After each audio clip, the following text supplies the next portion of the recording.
Good morning friends, मैं प्रतिभा पुनः अपने यूट्यूब चैनल पे आप सबों का हार्दिक अभिनंदन करती हूँ। मित्रों, कल मैंने आप सबों को अनुदेशन के अर्थ और परिभाषा का व्याख्यान जो है आप सबों के समक्ष प्रस्तुत की थी। आज मैं अनुदेशन की अवधारणा और उसके गुण और विशेषता का व्याख्यान आप सबों के समक्ष करने जा रही हूँ। अब हम चलते हैं कक्षा अनुदेशन की अवधारणा, ठीक है, कक्षा अनुदेशन की अवधारणा पे, ठीक है।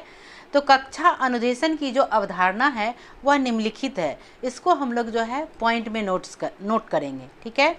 तो पहला जो पॉइंट है, पाठ्य वस्तु को छोटे छोटे तत्वों में विभाजित करना। पाठ्य वस्तु को छोटे छोटे तत्वों में विभाजित करना या फिर बांटना। दूसरा जो पॉइंट है वह है पाठ्य वस्तु की सहायता से समुचित अधिगम परिस्थितियां उत्पन्न की जा सकती है। पाठ्य वस्तु की सहायता से समुचित अधिगम परिस्थितियां उत्पन्न की जा सकती है। अधिगम के विशिष्ट स्वरूप को भी उत्पन्न किया जा सकता है। अब तीसरा पॉइंट है, अनुदेशन के द्वारा छात्रों को अपनी व्यक्तिगत समस्या या फिर क्रियाओं के अनुसार सीखने का अवसर प्रदान किया जा सकता है। नेक्स्ट जो पॉइंट है वह है, इसके सहायता से छात्रों को अधिगम के लिए समुचित पुनर्वलन का प्रयोग किया जा सकता है।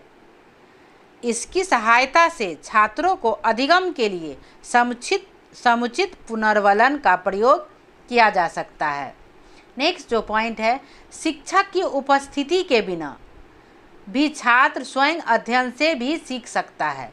शिक्षक की अनुपस्थिति के बिना भी छात्र जो है सेल्फ स्टडी करके सीख सकता है। नेक्स्ट पॉइंट है, अनुदेशात्मक तकनीकी की विधियों तथा प्रविधियों की सहायता से अधिगम के उद्देश्य की प्राप्ति की जा सकती है। तो ये थे कक्षा अनुदेशन की अवधारणा। अब हम चलते हैं कक्षा अनुदेशन के जो है विशेषता या गुण पे। कक्षा अनुदेशन के जो विशेषता है वह निम्नलिखित है। इसको भी हम लोग पॉइंट में ही नोट करेंगे। तो पहला पॉइंट जो है, सीखने के उद्देश्यों तक पहुंचाना। अब इसकी विशेषता देखिए क्या है, सीखने के उद्देश्यों तक पहुंचाना। दूसरा जो है, विशिष्ट उद्देश्यों के अनुसार संपूर्ण क्रिया को क्रमबद्ध रूप से चलाना। तीसरा है, पाठ्य वस्तु का विश्लेषण कर विभिन्न प्रकरणों में सफल बनाना। नेक्स्ट पॉइंट है, शिक्षक के अभाव में अमानवीय साधनों द्वारा शिक्षण को जारी रखना। शिक्षक के अभाव में भी अमानवीय साधनों द्वारा शिक्षण को जारी रखना। यानी जैसे अभी का जो तकनीकी सब चल रहा है, प्रोजेक्टर है, ठीक है, कंप्यूटर है, ठीक है, तो इस सब के सहायता से जो मान लीजिए कि हमारा लेक्चर जो नोट किया हुआ है उसको सुनकर, ठीक है, उदाहरण के लिए क्या है, इसको जारी रखना, शिक्षण को जारी रखना।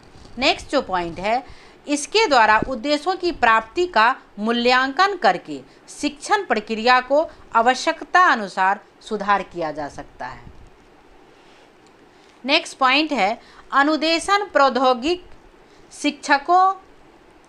शिक्षक के अभाव में भी शिक्षण प्रक्रिया को जारी रखते हैं। अनुदेशन प्रौद्योगिक जो शिक्षण है उसमें क्या होता है कि शिक्षक के अभाव में भी शिक्षण प्रक्रिया जारी रहता है।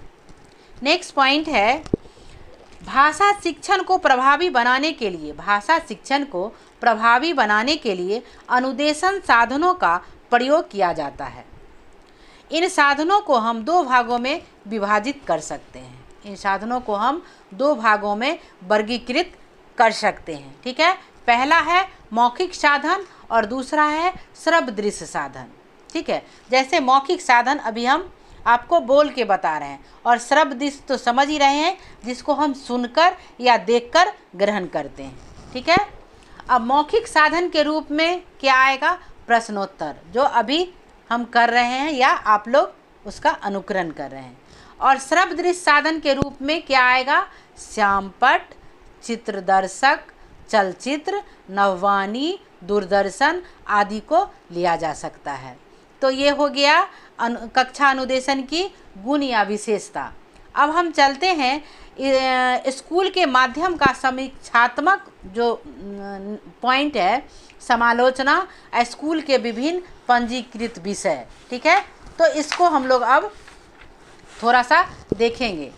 शिक्षा प्रदान करने की विद्यालय एक महत्वपूर्ण संस्थान है। जैसा हम लोग जानते हैं कि शिक्षा प्रदान करने के लिए विद्यालय एक महत्वपूर्ण संस्थान है जिसमें शिक्षक छात्रों को शिक्षा प्रदान करते हैं। इसके अंतर्गत विद्यालयों के पंजीकृत विषय जैसे भाषा शिक्षण, समाज अध्ययन, सामाजिक विज्ञान इत्यादि विषयों को समायोजित ढंग से विधिवत शिक्षण करवाया जाता है। अब यहाँ आप लोग कहेंगे कि मैम तो 3 ही कह रही है। भाषा शिक्षण के अंतर्गत सब लैंग्वेज आ गया, ठीक है, और समाज अध्ययन के अंतर्गत जितने भी हैं हिस्ट्री, ज्योग्राफी, सिविक्स, इकोनॉमिक्स, फलाना चिना जितना सब्जेक्ट है वो आ गया, और सामाजिक विज्ञान उसके अंतर्गत जो भी है फिजिक्स, केमिस्ट्री, बायो जितने भी है साइंस पोर्शन वो आ गया। तो इसमें दिया है कि इन सभी इत्यादि विषयों को समायोजित ढंग से विधिवत शिक्षण करवाया जाता है जिससे छात्रों में पंजीकृत विषय के मूलभूत बातों की जानकारियां प्राप्त होती है, जिससे शिक्षण कार्य का उद्देश्य आसानी से पूरा हो जाता है। मित्रों, अगर आपको मेरा वीडियो अच्छा लगा हो तो लाइक, शेयर एवं सब्सक्राइब करना